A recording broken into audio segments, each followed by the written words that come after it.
টাকা এমন একটা জিনিস যেটা পাওয়ার জন্য মানুষ নিজের জীবনটা উজাড় করে দেয়।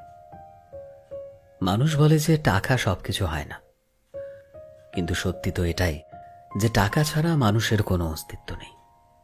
হাসপাতালের অসুস্থ মানুষটা জীবনে বাঁচা মরার সাথে লড়াই করে চলেছে, কিন্তু ডাক্তারের প্রথম কথা হলো আগে টাকা জমা করো, তারপর চিকিৎসা হবে। স্কুলে পড়লে টাকা, কলেজে শিক্ষা নিতে গেলেও টাকা, আর চাকরিতে সম্মান টাকার কাছে হার মেনে যায়। কোথাও গেলে টাকাটাই সবার আগে দরকার হয়। টাকা থাকলেই মানুষ মানুষকে মানুষ ভাবে।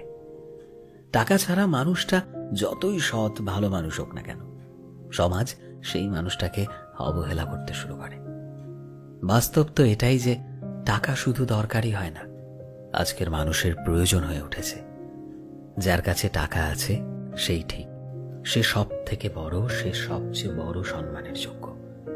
আর যার কাছে টাকা নেই, তার সত্যিগুলোকেও সহজে মিথ্যে বানিয়ে দেওয়া যায়।